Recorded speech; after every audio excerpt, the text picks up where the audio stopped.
So folks, I woke up this morning just feeling calm, just feeling good. Nice sunny morning out there here today, looking out the windows, just feeling an overall just very calm nature to me.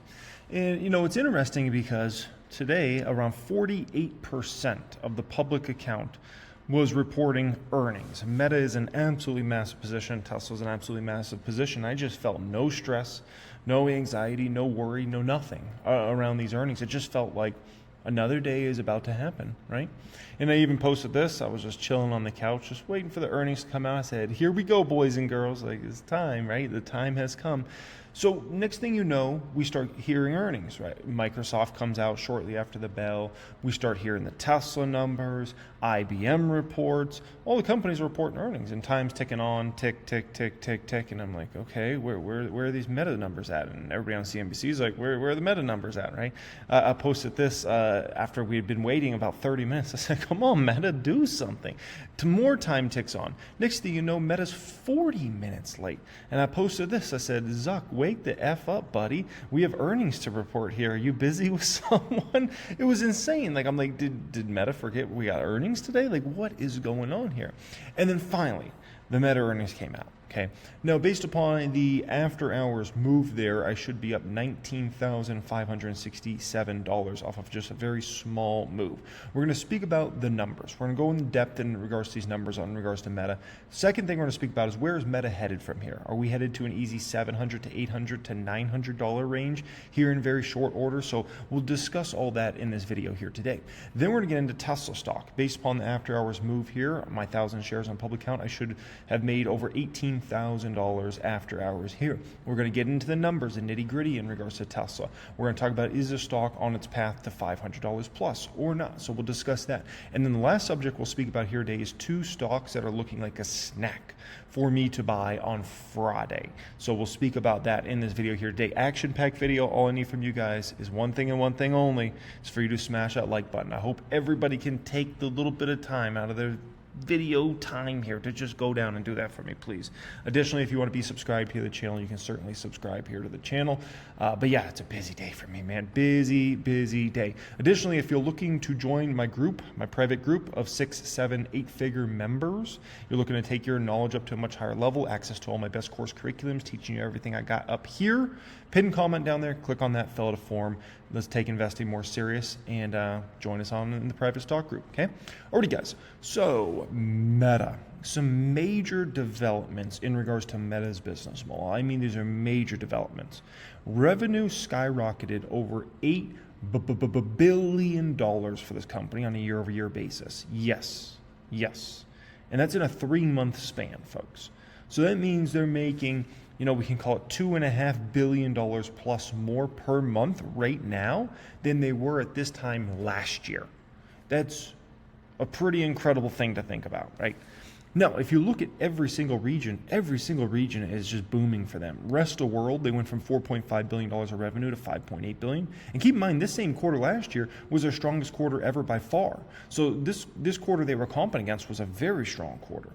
$7.5 billion in revenue they did Asia Pacific at this time last year. They just did $9.2 billion. Europe, they went from $9.4 billion of revenue to $11.5 billion of revenue. And US and Canada, they went from $18.5 billion of revenue to $21.7 billion of revenue. Oh my gosh, right? In some of those regions, they're stronger growth profiles in terms of percentage growth. Some of those are stronger in terms of absolute dollars, right? That is nuts. Now, additionally, something very important I want you to pay attention to right here, and I don't know how many people are even paying attention to this, but I want you to look at right underneath advertising is this category called Other. In this Other category, came in at $519 million, the strongest number by far ever. If you look at this same time last year, they were doing $334 there. So this is just something I want you guys to keep an eye on here that I think is very important. Additionally, if you look at the Reality Labs operating loss, they went from $4.6 billion to $4.9 billion. So that, you know, business lineup is still losing a fortune, but Zuck still sounds very optimistic about the long-term future there. And, you know, they've spent a lot of money there. I hope we get a good ROI on that long-term, right? Total income from operations went from about $16.3 billion at this time last year to $23.3 billion. And if you look at operating margin at this time last year was already insane, 41%. but they just took the operating margin to 48%. There's only a few companies in the world that have operating margins approaching 50%. That's ridiculous. So Meta, booming. If you look at expenses, right, because we want to always keep an eye on expenses for this company, this is crazy. If you look at this time last year versus where the company is now, right, they have brought their G&A, the general and administrative, down to 2% of their revenue. 2% as an expense. That's insane. Like, this might be one of the lowest G&A cost profiles for a company in regards to revenue you're ever going to find, ever. I'm not joking you. Like, that's ridiculous. I don't know if I've ever seen 2%. What? 2% G&A of the entire percent of the revenue? That's crazy. Marketing and sales came in at 7%. It used to be 8%, so that's better. If you look at research and development, 25% versus used to be 26%, that's better. If you look at cost of revenue, 18% versus 19% previously, that's better. Everything across, so clearly Zuckerberg is still extremely focused on the expense profile of this company and making sure he's lean and mean in running this company. And as a shareholder, I love to see that. Now, additionally, listen, we all need to figure out who's doing Meta's taxes. And we all need to have them start doing our taxes. Because what? Their effective tax rate fell to 12%? 12%? You're going to be flipping my flapjacks. From their effective tax rate at this time last year was 17%. So, impressed. That might be the most impressive thing. Who's doing Meta's taxes? Come on, man. Now, you want to see the super important numbers? I'll show you the super important numbers. The super important numbers are always that bottom line, especially when we're talking about a big dog company like Meta that's super profitable. This is what matters the most. Their net income went from $14 billion at this time last year, which was by far and away a record amount, to they just did nearly $21 billion of net income. Insane. Diluted EPS went from $5.33, which had been the strongest they had ever had at that time, all the way up to $8.02 in this latest quarter. You gotta be flipping my flapjacks. Now, CapEx. I have this circled green and red, and here's why. If you look on a quarterly basis, they basically doubled their capital expenditures. Now, that could be seen as a bad thing, right? Why? Well, the company's spending so much money on CapEx that you could make an argument that they could be paying more out to shareholders in the form of dividends. They could be doing share buybacks. They could be buying out other apps or other companies. There's a lot of things they could do with that, right? But they're spending on CapEx, so that's a big number. On the flip side, you could look at that and you can say, okay, they're spending all this money, but Zuckerberg's not just going to spend all this money to spend all this money. He's going to spend all this money because he's going to get a massive ROI at the end of this. And I will say, Zuckerberg's done a heck of a job over time spending money and getting a ridiculous ROI. He did that with Facebook. He did that with Instagram. He's done that with WhatsApp, right? He's doing that with Threads now. He's doing that with what they've got going on in the AI space. The metaverse, that whole thing, that's still like, jury's still out on that. That might be the one space we're not sure if he's ever going to get the ROI there. But if you look, man's got a pretty impressive track record, does he not, in terms of spending a fortune and getting it back? And not just getting it back, but like 10x, 100x getting it back, right? If you look at family daily active people, it went from 3.19 billion at this time last year to 3.35 billion. Also, I think it's important on the conference call, he did mention Threads. He talked about pretty much everything they got going on, but Threads is a competitor to X. He said they're basically bringing in 1 million plus users a day, new users. That's a pretty big number. That's pretty darn impressive, okay? Now, this is extremely important, what I'm showing you right here. You're looking at ad impressions here at the top, and below that you're looking at average price per ad on a year-over-year percentage change basis, okay? The moral of this story, when you look at this worldwide, US, Canada, Europe, Asia Pacific, rest of the world, is the rate of how many ads are showing is decreasing, okay? They're still showing a little more ads at this time right now than they were at this time last year, right? But it's a slight amount. But where they're going up significantly is on the average price per ad. So if you are a business that has to advertise on Facebook and Instagram, which is always where you're going to get the best ROI out there that I've ever found, right? Here's the deal. You are paying a lot more money, okay? Look at worldwide, went up 14%. US and Canada was up 12%. If you look at Europe, up 16%. Asia Pacific up 12%. And rest of world was actually up 23%. So if you're doing business outside of those markets and you're running ads on Facebook and Instagram, you're paying 23% more for the same ad right now than you were at this time last year. So if you want to talk about inflation, there's some inflation going on with Meta here. Holy smokers, that's no dang jokers. Now, what did I grade their income statement? Let me show you what I graded their income statement. A+. This is magnificent. Their revenue went to $48.3 billion from $40.1 billion. Great increase, 20+%. Cost of revenue went up only $1.2 billion. That's very manageable when your revenue's up over $8 billion year over year. Research and development went up about, we can call it $1.6 billion on a year over year basis, but once again, the revenue's up over $8 billion year over year. Marketing and sales was basically flat. What? That's crazy. To increase your revenue $8 billion plus and keep your marketing and sales basically flat is impressive. But that's not the most impressive thing. General administrative, they went from $2.2 billion down to $761 million in G&A. The only bad news with that is I don't think they have any more levers to pull when it comes to G&A expense. I don't think they can pull that down anymore. That's ridiculous. So total costs and expenses was only up, we can call it about $2.3 billion year over year, which is nothing when your revenue is up $8 billion plus. So that means your income from operations is going to explode to the upside, which is exactly what happened. Their income from operations went to $23.3 billion from $16.3 billion. Net income went to $20.8 billion from $14 billion. Diluted EPS went to $8.02 from $5.33. Bravo. Bravo, Meta. And I really wanted to only give them an A grade because they're my biggest company, and I was looking to find something to fault them with, but I'm like, dude, this is just so dang nearly perfect. Come on, that's an A+ grade. If we're not going to give them 100% on the test, we're going to give them a 98%. And guess what? A 98% still an A+. Banger. Not only that. Look at their cash and cash equivalents went to $43.8 billion from $41.8 billion. If you look at marketable securities, $31.9 billion from $23.5 billion. Now, long-term debt did increase about $1 billion, about $10.5 billion long-term debt increased year over year. But at the end of the day, what you got left for shareholder equity? That's what really matters, right? And their shareholder equity increased to $182 billion versus $153 billion at the same time last year. So, very impressive balance sheet here. Now, in regards to the whole game of did they beat what Wall Street was expecting or not? Well, they not only beat, they crushed. 802 EPS, 677 was expected. Revenue came in at $48.3 billion versus $47 billion. I said $700, here we come, right? And we'll talk about the stock price in just a moment. But this is very important, that EPS beat. It's not a small beat, it's a gargantuan beat. It's insane. The important thing you got to understand is this is 2 straight quarters now that Meta has obliterated earnings per share. Now, they've beaten EPS more quarters than that, but it's 2 straight quarters they've obliterated it, which means when you go to look at the likely forward PE for Meta, it's likely lower than what you see.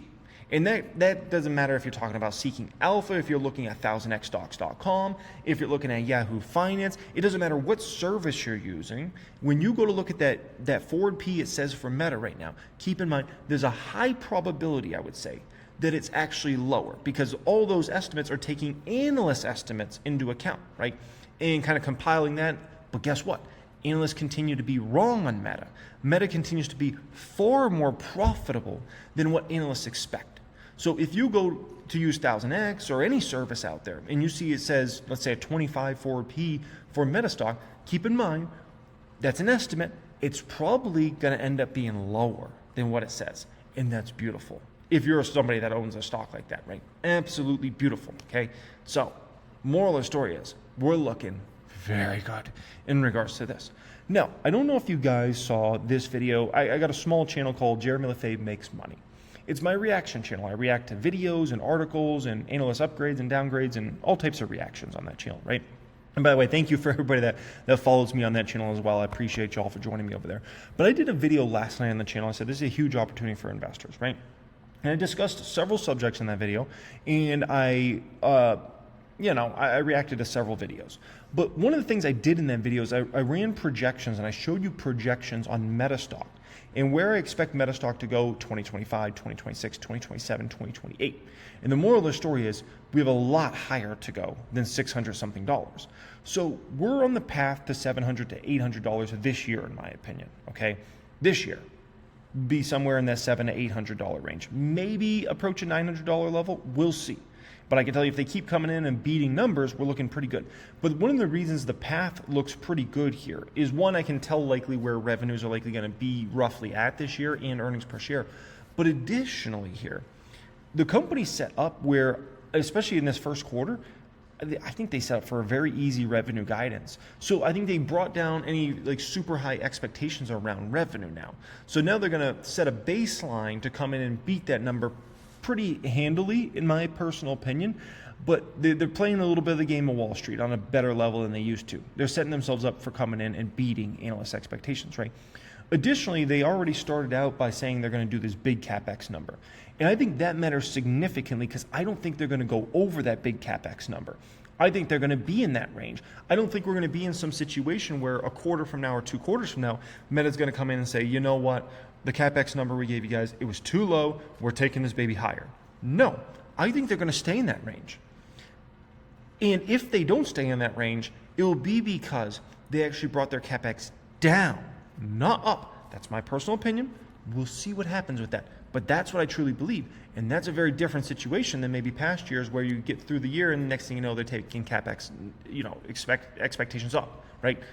Very important you understand that. So the stock sets up very well now. I think they just set the company up in such a phenomenal path this entire year, especially in regards to stock price. Like I'm like 700, 800 is going to be in range, rather quickly here in regards to this one. And I don't have to wait 6 years for that to happen, right? So looking really good here, sitting on $948,000 in gains on Meta. I wouldn't be surprised if this one hits $1 million plus gainer here very, very shortly. So Meta, bravo. Already, it's time to talk Tesla. Now, before I get into the nitty gritty in regards to Tesla here, I've always treated Tesla with, and if you watch my channel over the years, always treated the stock very fair, right? Additionally, this stock has treated me more than fair. I call my house the house that Tesla built, right? It absolutely changed the game for me. And, it's a big enough house my son can ride his bike around, right? But I'm extremely fortunate for the stock. The gains, the prices I was able to buy Tesla at years ago was ridiculous, right? And nowadays I have a very small position in Tesla. Only 1,000 shares, and I do have some shares in the Patreon portfolio as well, but it's just such a small fraction from all the crazy profits I took back in like 2021, right? And so back then, the stock was trading very, very rich, and I was just able to take ridiculous profits in this one. And I sold by far and away the majority of shares. So I have like a fraction of what I used to have, right? But I think it's worth mentioning that I understand this company very well. I've owned it for a long, long time. It's treated me very handsomely. But additionally, I've always treated this stock very fairly. If things are bad, I tell you guys, hey man, like this is bad, this is bad, this is bad. If things are good and there's things to be optimistic about, I'm going to tell you, hey, this is good, this is good, this is good, this is something to be optimistic around. I also set expectations. I'll let you know, hey, Elon says this isn't likely happening anytime soon. I set the realistic expectations around this stock. I don't just say, oh, this is going to happen, this is going to happen, because I know a lot of people do that in regards to the Tesla community, and I always want to make sure I'm not doing that for you guys. I always call it the way I see it, and that goes for any stock, and especially Tesla, right? So I just think that's worth being said, and my thought is, who's buying me the next house? Like, is it SoFi? Is it Palantir? Like, I really want to know that. Who's grabbing the next one up? Now, Tesla, here's the deal. Right off the bat, bad. There's no debating that. Earnings per share missed analyst expectations, 73 cents versus 76 cents was expected. Revenue missed by a mile. Bad miss on revenue here. $1.5 billion miss for revenue. Not good. Like, there's no other way. I'm not going to try to pitch that to you as, oh, this was good. No, that's bad. They missed across the board. No bueno, right? And the real reason is the automotive business absolutely sucks for Tesla. Like, they're in deep problems. I'm going to be completely honest with you guys in regards to auto business. They've got to make changes. They got to make changes quick. Because here's the deal. Automotive revenue is down 8% year over year. They've already gotten through the major price decreases. That's already a thing in the past. Additionally, we got all these EV tax credits and all this crap. And it still didn't matter for demand. And we got all this excitement around Elon Musk and, oh, he's helping Trump and he's got all this. Where the F were the Republicans to go ahead and go buy the Teslas? They weren't there. They're like, oh yeah, Elon, go help Trump get elected, right? And there's a lot of people, and I've spoken to a lot of them, that are very well educated on what just happened in our last election, and they believe that Elon Musk is the reason that Trump won that election because of many of the changes he made to the X platform and social media in general. That's not my opinion, but I've spoken to a lot of people that they truly believe that. At the end of the day, and there's so many people that are like so positive on Elon, it means nothing for the sales. Nothing, clearly. So whatever Elon has done here has definitely hurt the reputation of Tesla when it comes to automotive business. And there's no debating that. If this was a positive, we would see those numbers being positive. Keep in mind, this quarter last year was not even a good quarter for Tesla's auto business. It's not like we're coming off of some like booming quarter last year at this time. No, it was not good. And then we came in with worse. And not a small worse, way worse, -8%. So the moral of the story is the Republicans aren't stepping up to the plate to go buy the Teslas. I can tell you that much. And the Democrats look like they're kind of like, oh, you're not on our side anymore? Okay. Have fun, buddy. Go woke, go broke. Remember that? It works both ways. It works both ways. So that's the moral of the story in regards to this whole Tesla situation. There's no debating that. That's horrible. Horrible. And this is for a company with the products. The thing is, Tesla has such amazing products in the market. As somebody that's driven, I've driven the best of the best vehicles, okay? And the world has to offer. I've driven the best. And I've driven Teslas. And I can tell you, once you get Tesla products, you don't go to another product. It is the best. Bar none. Like sometimes I'll rent vehicles, because we're going to go on a long trip or something like that. And I'll rent like high-end vehicles like Mercedes and BMWs and, some of those vehicles. Garbage after you drove Teslas. And once you get used to all the things and all the conveniences, dude, you can't switch. So we got great products in the market. We got all those EV tax credits. We've done all those price drops, and we still can't do numbers. It's not good. It's not good. Energy generation and storage business, that's good. If we want to talk about something that's a positive, that's damn good. 113% up year over year. Now, the good thing with that business is you don't have to worry about it, are the liberals or are the Republicans buying it, right? Services and other revenue, another strong segment for the business, 31% growth. That's going to continue to grow rapidly over the coming years here. Now, if you look at net cash provided by operating activities, up 10%. CapEx, up 21%. So, you can look at that as a positive or negative. It's like they're spending a lot of money. Sure. But hopefully we get a good ROI on all that CapEx spend. Free cash flow was down 2% for the company year over year. Cash and cash equivalents and investments was up 26% for the company year over year. Now, this is a real positive for the company. Cumulative miles driven with FSD is climbed massively. Now, this matters significantly for all the training of these vehicles, right? If we're going to talk about robo-taxis being in every major city across the world over the next 5-10 years, we need as much training as possible so these vehicles can drive as flawlessly as possible. They need to not only drive better than a human, but they need to far exceed a human's driving ability, right? Because humans are not very good driving. They're not very good at driving. Like, let's be honest, look at how many accidents happen on a daily basis, right? So being that humans are not very good, this product has to be not only superior to humans, but vastly superior. Because one kid gets hit by one of these cars, no bueno. So all this training comes in key here, very, very key. Now, if you look at energy services and other gross profit, it has climbed massively on a year-over-year basis, right? It has fallen a little bit on a sequential basis, but on a year-over-year basis, we're looking good. Energy storage deployments has climbed massively as well. Now, this is great here. What you're looking at is the average cost of goods sold per vehicle. Achieved an all-time low in this latest quarter. That's great, man. Like, this is exactly what we need to see. Continue to bring down the cost of these vehicles, and hopefully Tesla's brand can get to a place where we get out of all this like political crap. Let's call it that, okay?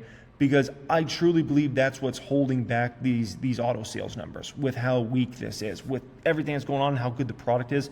We got to get out of this, right? And I speak to people. I just talked to a guy last night at one of my kids' practices, right? And we were talking about Teslas. You know what the guy says to me? He says, I just wish Elon would stay out of all the political stuff. And I'm like, yeah, I understand. He told me, how many people say things to him, and I hear the same things, and I'm like, dude, like, there's no debating at this point in time. There was a debate, if we go back a year ago, year and a half ago, 2 years ago, there was a debate about, like, is this going to hurt Tesla sales, right? Is it or is it not? 100% it's hurt Tesla sales. Elon going the route he went is no debating. Like, it's hurt Tesla sales massively, right? And I speak to a lot of Republicans. Like, I would say the vast majority of my friends and people around me are Republicans, right? And, a lot of these people are like, oh, yeah, I might buy a Tesla someday. They never can buy it, man. They go buy new trucks. They never come buy a Tesla. That's the thing. These Republicans talk about, oh, I'm going to buy it. No, they'll never buy a new damn Tesla. They're going to buy a new freaking F-150. Give me a break. It's the same thing. I see it consistently all the time. They talk about it, but they're not about it. The new Model Y looks phenomenal. I've heard nothing but positive things. I've talked to so many people about this, get their opinions, just like, hey, what do you think about the new Model Y? And I've just heard, hey, I like it. Positive things overall in regards to that vehicle.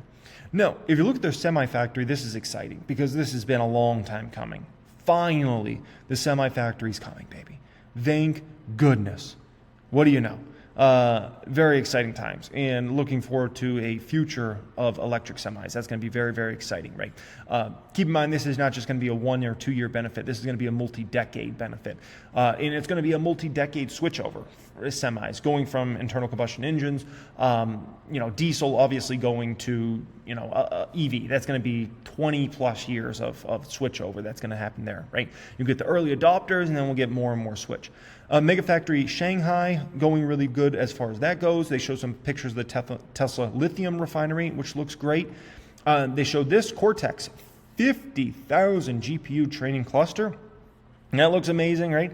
So Tesla kind of showing you, hey, we're spending all this money, baby, but we're going to do some things here in the future, and let's just hope we can get these auto sales back rolling in the right direction. No, as far as their income statement went, not too good. D plus. Income from operations went from $2 billion, which once again wasn't even a good number at this time last year, to $1.5 billion. They had a Bitcoin benefit, but at the end of the day, like, this is not good, right? No, there's some things to be excited about. Elon talking about on the conference call, hey, we're going to be in Austin, unsupervised FSD 5 months from now. We'll see. That's what I'll say about that. There's a lot of excitement there, right? As a Tesla shareholder for a long dang time. As a Tesla shareholder for a long time, like, they eventually get around to these things, right? But it's not always on the timeline, Elon says. If you've held this stock for a long time, you've followed this company for a long time, it's sometimes months, many times years after they say it. So is that true? Are there actually going to be unsupervised vehicles in Austin this summer? Maybe. I'd call it a coin flip, 50-50. And then if they are, I would say it's probably going to be a pretty small amount of vehicles at first, right? And so, but the moral of the story is, we're getting closer. The moral of the story is we're getting closer and closer to the day of unsupervised FSD, of these vehicles driving themselves, a Waymo type situation, right? No, obviously there's a lot of people that don't like Tesla, and that's understandable, and that's always been that way, by the way. It's way before Elon got political and made the changes and bought X and all that. Tesla's always had a lot of people that don't like this stock, right? So, for instance, this person posted Tesla's net income down by 50%, now trades at 185 times earnings for a company with declining sales and profits, right? And a big pile of what there, right? This person says, my favorite part of Tesla earnings is 26% of their earnings this quarter came from unrealized Bitcoin gains. Totally cool. I think they're being facetious there. But yeah, Tesla, you guys think it's bad? Just wait till next quarter when they take away the EV credits. That's going to be interesting, right? That's going to be really interesting. And I don't know what to expect there, man. I don't know what to expect. We'll see. So clearly you have the negative side, have their moment as well, right? But then you have this. Elon's talking about Optimus has a potential to generate more than $10 trillion in revenue. Maybe. Like, it might happen. When? Not anytime soon. Not anytime soon. Not anytime soon.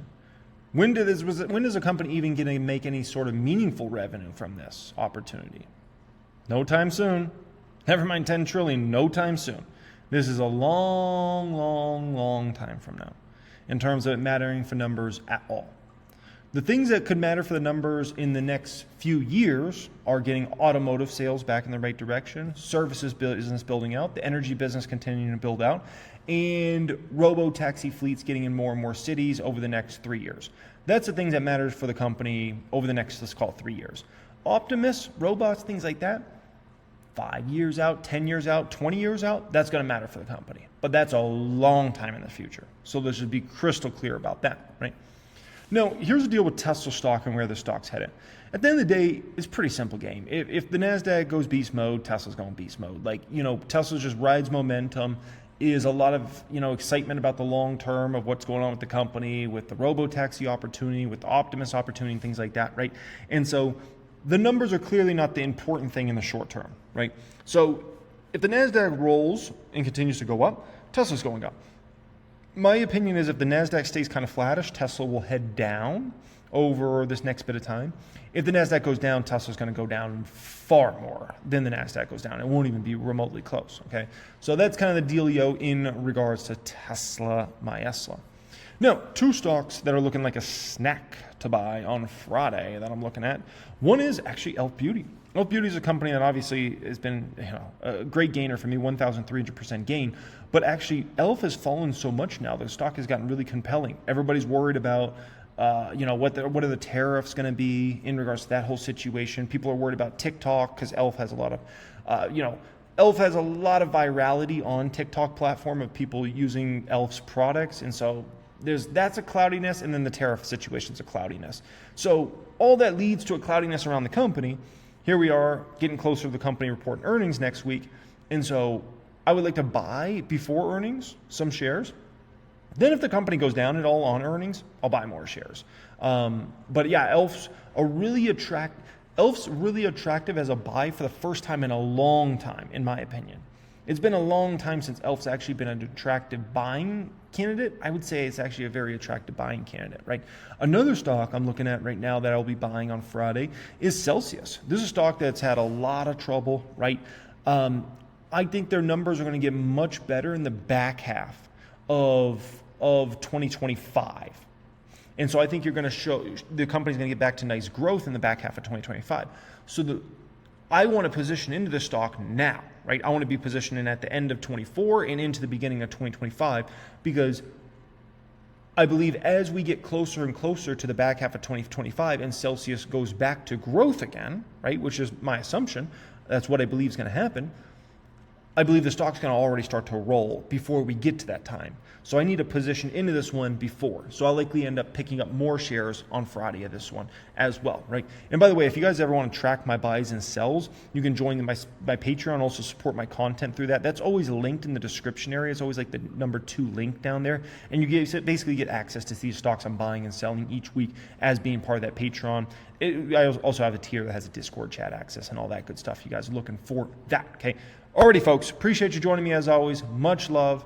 It's earnings season, a lot of fun, and it's just going to keep going. We got earnings craziness for still another 2 weeks ahead. Much love and have a great day.